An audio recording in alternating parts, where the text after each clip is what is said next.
Welcome to One Version of the Truth, the podcast where we explore how leaders create measurable business value from data. Every episode features candid conversations with executives, entrepreneurs, and practitioners who have spent their careers turning information into action and separating hype from what actually works. Today, I'm joined by Jack Phillips, CEO of the International Institute for Analytics. Jack has spent more than a decade building one of the world's leading research organizations focused exclusively on data analytics and AI. Through the Institute's research, executive advisory services, and global community of data leaders, he's worked with hundreds of enterprises to understand what actually drives business value from data. In many ways, the Institute itself is a data-driven business. Its product is information, and its mission is helping organizations make better decisions with it. With AI dominating every boardroom conversation, it's easy to assume that competitive advantage comes from adopting the newest technology or moving faster than everyone else. But after studying hundreds of organizations, Jack's perspective is surprisingly different. The organizations that consistently outperform aren't necessarily the ones with the biggest technology budgets or the most sophisticated data platforms. They're the ones that create balance between the supply of trusted data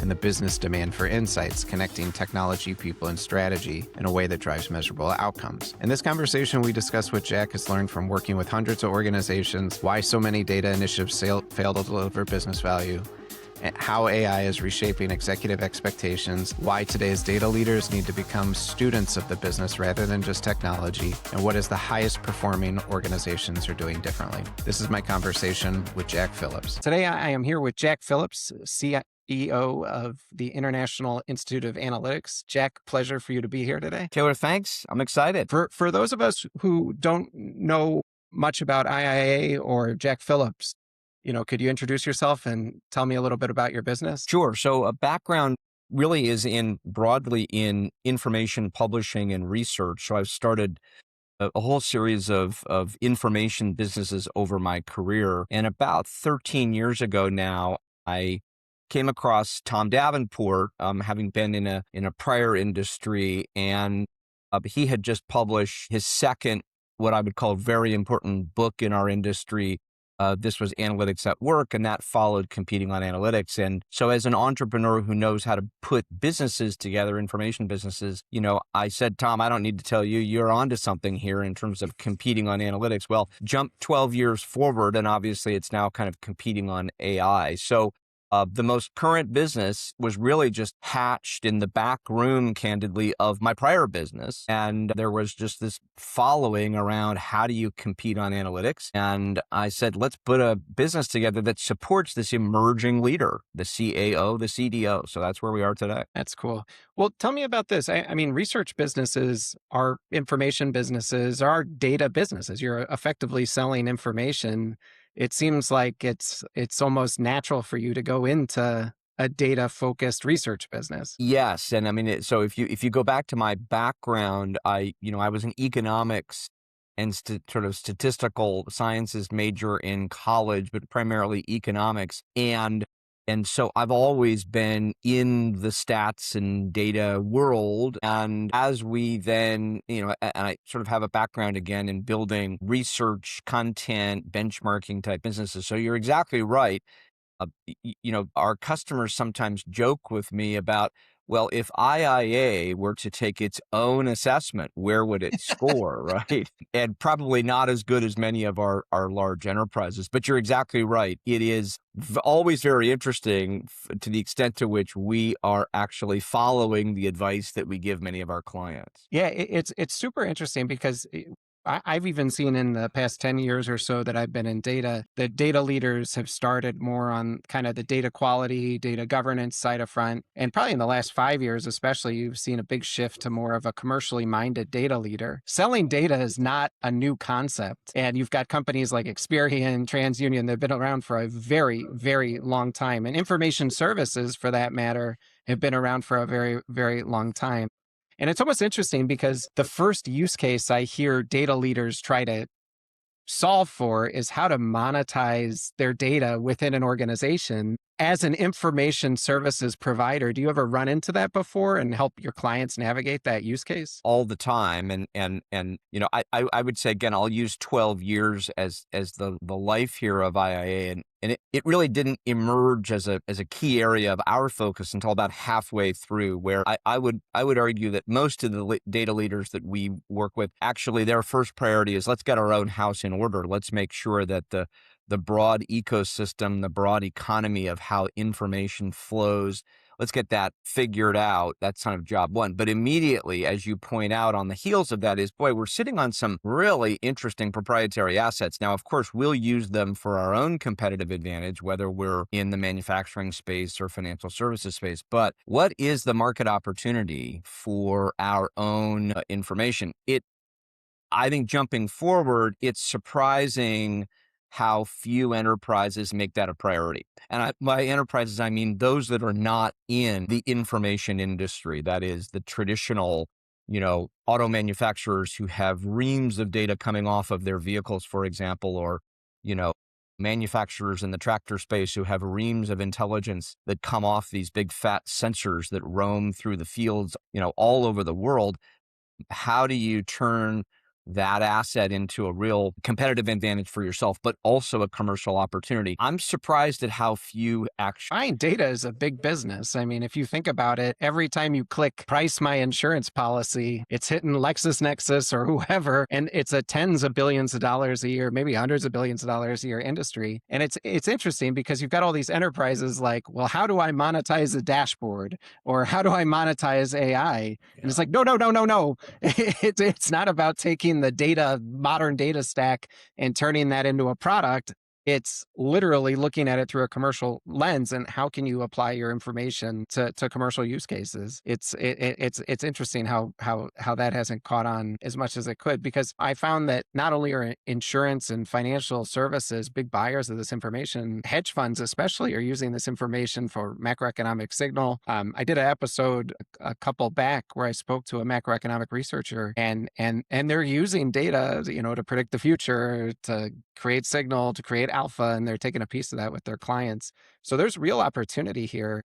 But sometimes I feel like we're talking around it. Do you ever find that the organizations you're working with or data leaders you work with are too oriented to, should I pick Databricks or Tableau or Snowflake, or is it truly like, hey, I've got this sensor data that could be used for weather forecasting or something like that? It's such a good question. And I think it really comes to, what's our core business, what's our primary business, and what's perhaps considered a secondary business. And I'm afraid in the large enterprises that we work with, the Fortune 2000s, it's very difficult to move something that looks like a secondary business into a priority position to fund it. And so I think you're on it. First, CDOs and CAOs, they're just maxed out in terms of their own time. So it's pretty hard to actually ask them to do both of those things. But you should invite me back on this topic. We should have a whole episode on the monetization trend. And I think you're really onto it. We're partnered with a very interesting company in Pittsburgh that is onto this sort of marketplace and trying to work and help large enterprises both purchase but also commercialize their own assets. It's a fascinating topic. It's a market that is here. It's coming, but you're pointing to why isn't it larger? And I think change is hard. So anyway, people are people. And so tell me this, you've been working, I don't know, would you say 100 organizations, 200 organizations over the past 12 years? It's probably more like 350. No big deal. So across those 350 organizations, what separates organizations that are creating sustainable value with data from those that don't? Yeah, it's a great question, and I get it a lot. And I think I could not have answered it until probably the last, say, 2 or 3 years of this 12-year journey. I'll try to keep it simple. We think about high maturity when it comes to both data and what you do with the data. I'll call that analytics. We think of that when the needs of the demand side, that is business side stakeholders or the consumers of insights, are in balance with the supply side, those that are in the business of provisioning data, cleaning data, and generating insights. We call that balance, kind of to use a an economy metaphor, the information economy within an enterprise. And so what separates the winners from those that are not as far along is when those two worlds are in balance. And that is when and that doesn't necessarily mean that the companies that have the greatest data infrastructures, that is max out on the supply side, are the winners. Because if there is maximum supply side capability and nobody on the demand side, if you will, cares about it, that's a low maturity organization. And the opposite is also true. When demand side stakeholders, sales teams, supply chain teams, HR teams are starved for the kind of intelligence that some of their peers get at, say, other companies, and they have very high expectations, and the data capacity is quite low, you're out of balance again. And so those that have figured out how to keep those two sides of the economy in balance are the highest maturity. Because, and again, so you can have low capacity or medium capacity and medium expectations and be a higher maturity, higher functioning organization when these two are out of balance. Wait, and I like that analogy there, kind of like the supply chain of data. There's and the value is ultimately dictated by supply and demand, right? If you Exactly. look at it economics. Tell me this: what's the root cause of low demand? What's the root cause of low supply? Well, I don't think so. Let's start with low demand. Candidly, with the current, we have to put everything through the AI lens these days. So Yeah, there is no such thing as low demand anymore. And unfortunately, the demand is so far out ahead of itself that it's out of control. So really now the challenge, it used to be let's train and stoke demand, okay? But now it is how do we actually just bring down into reality the expectations of the demand side. On the low data side, if you will, the low supply side, I think I'll broadly answer this. Technology innovations have allowed laggard organizations, traditionally companies who didn't really care about their data infrastructure, to make leaps and bounds if they want to. I won't get into all the flavors and all the brands today, but if you're a laggard organization, a traditional manufacturer, a traditional, right. Player in a given industry, the ability is there to catapult forward with moderate expense and moderate time. So there's really no excuse, I would argue today, for low infrastructure capability. Now, you and I have talked a lot about governance and about the quality of that commodity that flows through the technology infrastructure. That continues to be a problem, right? That continues to be the big problem. So this leads to, I think, our conclusion in 2026. Our open position here is that most firms have taken kind of what I'll call a fire ready aim approach to this AI trend. They have said, let's just start executing spending money. And what's happened then is most are recognizing, gosh, our data quality, our data capacity is not keeping up with the expectations on these new tools. And so we're moving back to the ready aim stage, which is, oh gosh, leadership. We understand now what you on the data side have been talking about for decades, right? We've got to have high quality commodity running through our pipes in Right. order for our demand side to have to be able to generate good insights. I mean, sitting outside in, you've sold millions of dollars of data product throughout your career across 4 businesses. Do you ever sit outside these organizations and just be like, guys, it's right in front of your face. All you have to do is blah. Like what is that aha moment? What do you need to express to these organizations so that they can connect that supply and demand for information and get through some of these challenges that Yeah. you kind of walk through? Yeah, and I think the answer is it's simple, really. But perhaps it's expected. You need one juicy use case from a near competitor. I'll make this example up.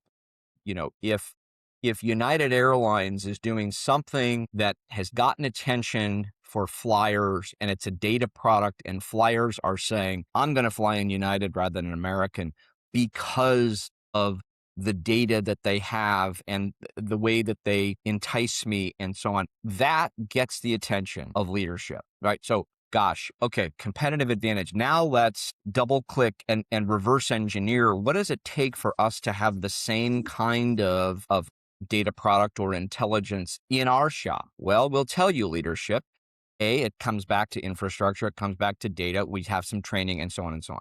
So I think, this has been true in the analytics era just as it is in the AI era. Nothing like a really compelling, simple, high ROI use case to get the attention of leaders and say, whoa, we're missing out.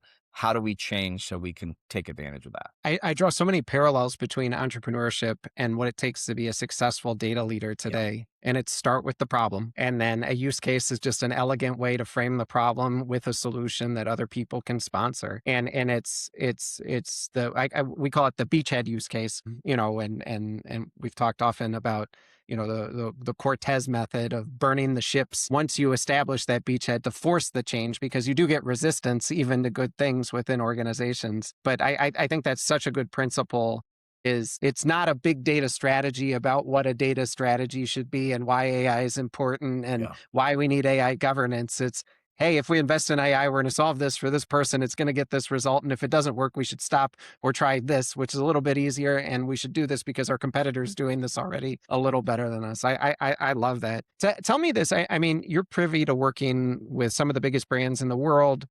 With some incredibly successful data leaders. Your whole business is all about informing them so that they can run more value added data programs, but they're coming to you with questions all day long, whether it's through your community, through your conferences, or through your expert networks.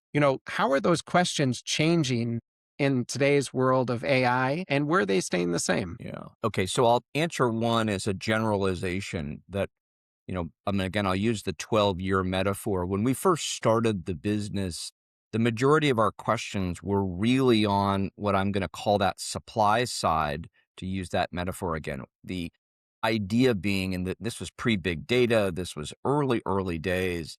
The idea being, well, if you simply build it, that is, build a box and capability, and you put data in it, that's maturity, right? Yep. So the majority of the questions were all technological. Sure, they were data governance, but they were largely supply side related, speeds, feeds. Okay. Now jump forward, and the aha for I think leading CDOs is, gosh, that part actually, I'm not going to call it easy, but I'm going to but there is a clear pathway, as I mentioned earlier, to get to a level of maturity on that side that is sufficient. So the leading CDOs now are almost sociologists, if you will. They are trying to understand, how do we get the demand side to consume all of these great insights and all of these great data assets that we're provisioning. And that's a hard thing to do. Now we layer on, in the last 36 months, a very intimidating trend, which we're calling AI, a whole new set of tools, whole new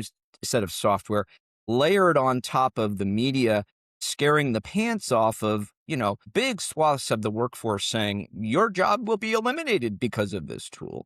Yeah. And so the training, the emotional awareness that is needed now among the demand side. So most of the leading CDOs I speak to have put their attention on that side. And, we refer to this becoming a socio-technical challenge. The technical's always been there. This is a socio one. And, we did some research about 2.5 years ago where we characterized what are the key, if you will, the key behaviors of a modern CDO, of a successful CDO. And I can walk you through the high points of that. And majority of those are more personality driven. They're more emotionally driven than they are technical. It's such a huge pivot, right? Because you're effectively asking someone's career path to go from a technical apprenticeship to EQ, influence. And it's so funny. Everyone thinks they're good at it, but honestly, no one's good at it. Yeah, Even the best people aren't good at it, and it's one of those things. It's like, oh yeah, basketball is easy. And it's like, sure, it's easy to pick it up and dribble, but go sure. play against someone who's good at it. And it's not so good anymore. And you've got this whole generation of data people looking at a cliff, and they're like, whoa, I have to radically change who I am. And you know this as an entrepreneur. A lot of people say they want to be an entrepreneur, but once they start being an entrepreneur, they don't want to be an entrepreneur anymore. It's you have to want to be that person. How do you coach data executives to, it's easy to say, hey, business value, be a sociologist. I completely agree with you. But when they might be willing to hear it, but fundamentally their values are so against it. Yeah. How do you coach them through that narrative, or is it an easy cliff for them to get across? No, I don't think it is an easy cliff, and the cliff really separates those that are in it for the long duration and those that perhaps won't last. And so I often come back to roles that are more hardened, that have been around, inside of an enterprise for a long time. It's easy to pick, let's say the CFO or the CIO, and this role, and again, we've now had a whole new era of job title acronyms that have popped in because of this AI space. But the first is, yes, there is a long-term career path here. So,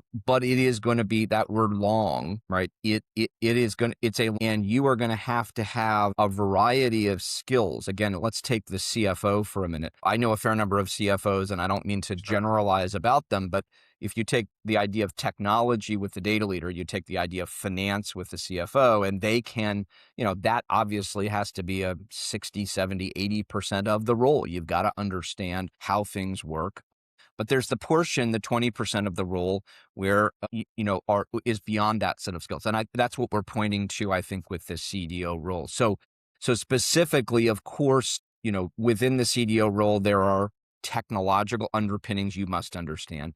You must understand what I'll call quantitative, right? So as we interviewed, 50 CDOs for this piece of research, clearly those are the cornerstones. But then if you march up into really maybe it's the softer side, the coaching that I would give CDOs is you need to be ready to be a student of the business. Okay, duh, of course, but that's easier said than done, right? How do manufacturers make money? How do financial services make money? You have to understand that. You have to be a student of organizational dynamics, right? Okay, yeah, that makes sense. You have to be a student of leadership, not only of the folks of the community that you oversee, but, there is an opportunity to be a leader right about now. Boards are saying, hey, get in here because we want to make sense of this AI trend. Okay. And then lastly, there are a set of personal behaviors slash characteristics that I think really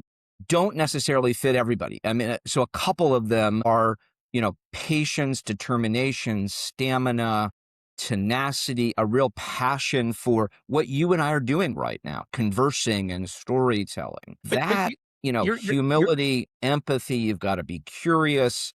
These are all overused phrases. And yet, if that's not kind of in your DNA, pause. I'm not sure necessarily that leadership role is for you. I'm totally with you, but Jack, what you're describing is I know you were going to say that. I knew it. I knew you'd say that, right? So you're right. And that is, that is the dilemma here, because if you talk to the modern enterprise and you talk to CEOs who get it today, they will admit, gosh, okay, isn't data the very blood that runs through the whole enterprise? Well, it is. You understand all the nooks and the crannies and all the behaviors and the hoarding of data or the sharing of data. It becomes power. It is really the lifeblood. And therefore, CEOs, chief executives who I read about and I respect, who understand when they need to know what's happening, right? Really, they will watch data flows and they will talk to data leaders. So the inverse of this, Taylor, yes, is, gosh, it sounds like a CEO. And that's a dilemma because there's a lot there. So I don't know how to solve that, but you're right. The good news is it's vital. The bad news is it's not one of the 6 or 7 up at the table yet. So it's interesting, and it's something I wrestle with myself. And I was a former head of data, worked for the CEO, but over time, I see the CDO fall out of favor. I see it becoming more of a skill than a career path, and I see the business bypassing the data team because they can. It's like, It's like the Matrix. It's like, I know Kung Fu. Well, I know SQL now. I know, but no, you don't. But Right. they think they do, and good luck arguing with someone who thinks they're right, right? And you and I were connected by a very thoughtful CEO in the data space originally. And I've talked to CEOs, and they don't see the data person as the leader of innovation within the business. And I think this is very interesting because you and I run different businesses. I'm usually hired by the executive because the data person is not performing. You're hired because from the data executive because they're disconnected from the executive sometimes. And where does the dust settle here? Does data move back to the business and we truly get business ownership of data? I'm seeing data executives leaving the data field and going back to the business because they can use AI, they can use analytics, they can use dashboards. By the way, they're a CPA. Watch them go on the fast track to be CFO versus someone who doesn't have those technical skills. I don't know. Are we seeing a drift of the career path to more of a skill? Or what's going on here? I have to admit, I don't know. I know the potential outcomes, but I don't have a definitive answer for you. Me either. I And if I I agree with what you're observing, and yet every week of every month I am speaking with organizations and leaders who are embedded, who have been there in that role for 10, 15 years, and the enterprise continues to believe it in and fund it. And so, when asked about what I'll call, if ultimately we're looking at a firm's overall performance, I would argue that those that continue to fund it and make it a unique competitive attribute will win over time. We have research that actually that supports that connection between a focus in data analytics and AI and outcompeting your peers. So I think that the evidence is there. I think if we could snap our fingers and this AI distraction hadn't happened, I continue to think that the DO would have been on an upward path. It's now confounded though, and so. But I don't have a good answer for you. I don't know either. And I joke all the time, if I could predict the future, I wouldn't be in data. I'd be running a hedge fund. And I'd be much, much richer. And it's something that kind of I wrestle with all the time is, what is going on here? Yeah. And you kind of talked about how the field of dreams, if they build it and it will come model didn't work. And now you've got data people saddled with trying to push products that were built without customers, which is much harder than finding a customer and then building the product for them. And you've got the demand side, which is feeling annoyed and defeated, being like, hey, I've got Chat GPT. I'm now a expert in law, coding, data management, medicine, and people feel very strongly that way. So it's kind of like, okay, where does this kind of collaboration settle? What does culture look like? So to your point about sociology, organizational cultures are shifting radically. It's not, hey, we implemented AI and now we can fire X people because we've automated all these processes. It's the way we work is radically changing, and it's at any size enterprise. How do you see this playing out with data and AI within Fortune 2000 companies? Well, we are predicting that let's see, I guess the first point I think is that we are predicting that this unique, isolated fascination and focus with LLMs and generative tools and AI generally will settle out. And we point to a number of occurrences in the past, say 20 years where the easiest one is that, where is the big data trend, where it felt like we were working in data, and then all of a sudden everybody said, well, wait, what's the world look like when we have big data? Well, then the technology simply was able to handle big data, and we went back to talking about data, right? Will we always be as a society and as enterprises so fascinated with this unique new element? We believe not. We believe it will fade. Yeah. It will become part of our workflow. Okay.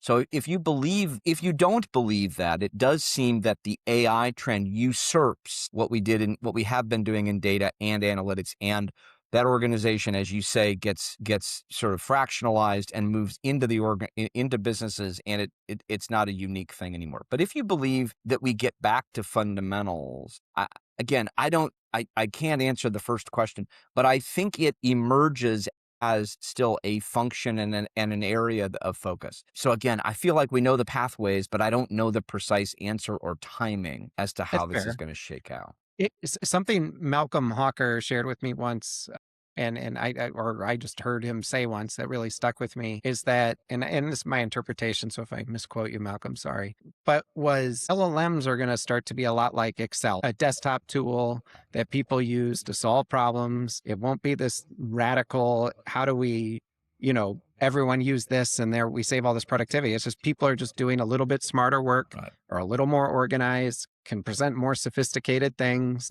and people will hit their ceiling. Because I think a big part about AI, it's like, sure, it can give you all this information, but you need a certain level of expertise to be able to process that information, let alone apply it.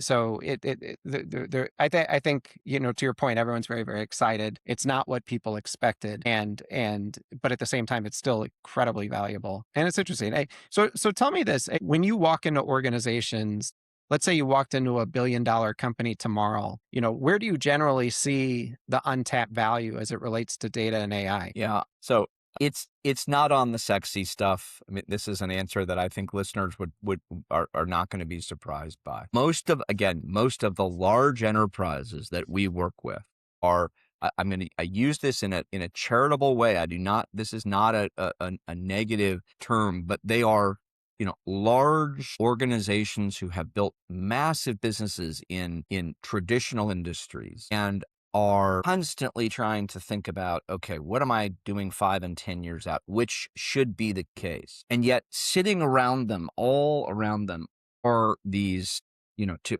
an overused expression, these untapped, low-hanging pieces of fruit that have such small and such large R, if you will. And Yeah. so as long as, David Dittman, who used to be at P&G and is now at Disney, would always say, okay, you've just got to march up the tree and make sure that you're first looking at the lowest lift, highest return. And this is such an overused expression, I understand, but every time we think about, okay, next best call, next best action. I know it's overrated and we've heard about it forever, but are your salespeople, do they know exactly who to call next? Do you know exactly where to put a new store? That's still basic essentials, and I think that has still the highest lift than, distributing 500 Copilot licenses and expecting everybody to, get 50% more productive. So I think that's my answer. I know I like it. As humans, our brains gravitate towards complexity and tend to not like the Yes. fundamentals because they're boring and they don't fire off dopamine and the slow, small compounding wins. Like with anything, getting healthy, trying to learn a new skill, people shy away from these things because there's not that intrinsic reward. Organizations lack that same level of discipline, which is like, whoa, whoa, whoa, whoa. You want me to go into our cash management process and change the way we format our invoices, because if we just did this, we could pull in the data more and automate this process. Right. Come on. Yeah, yawn. Yeah, It's exactly. no Yeah. thanks. I see that all the time. But honestly, if you have a portfolio of 10 use cases that are delivering $500,000 each, Yeah. that's pretty good. It's pretty good. That's pretty good. So I know I've pushed you on predicting the future. I'll keep pushing you on predicting the future. But looking 5 years ahead, what do you think organizations are going to be doing with data and AI differently than the ones that are not? Well, I think the leaders will. Years ago, Mark Schaefer, who is also at Disney, in one of our early conferences, we called it the Chief Analytics Officer Summit or Chaos. He described something that I think is still true today, that the highest performers will fundamentally reorganize, re-architect how they do business and how they organize themselves and who does what based on data and and AI technologies. And so that doesn't mean, I'm not speaking about how we distribute and how we organize data and analytics teams. That's not what I'm meaning. I'm meaning that fundamentally how we go to market and how we operate our business will change. Now, that didn't happen much until all of a sudden, again, I'm going to point to the last 36 months where all kinds of smart people, Malcolm Hawker and others have talked about this future of what will the firm look like. So I think that, and I mean, again, literally, where and how do we manufacture things? Where do we produce our products? How do we sell our products? Those that take that wholesale kind of view and say, fundamentally, how will we architect the whole business? And it's so different than how do we organize data and analytics, right? But those will be the winners. And so those who are starting to point in that direction, I think are fundamentally going to be the winners. And they're doing it because of these assets that they have. That is, these data and analytics assets they have. But I mean, you're nailing it. It's not about optimizing the modern data platform. It's about radically shifting the business to leverage data Yeah. to improve Yeah. productivity, drive innovation, create opportunities for growth. And it really takes a strong CEO to do that. And it'll be interesting to see how CDOs, our data leaders, cross that divide with their executive team and vice versa, and where AI plays a role in all this. Yeah. This is great.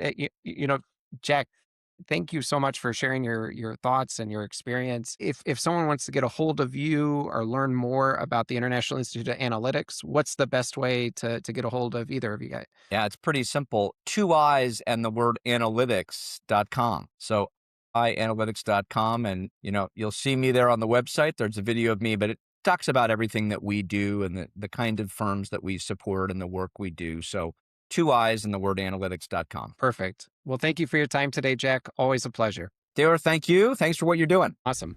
That's it for this episode of One Version of the Truth. If you're interested in how leaders turn data into real outcomes, you can follow the show wherever you listen to podcasts. I'm Taylor Culver. Thanks again for listening.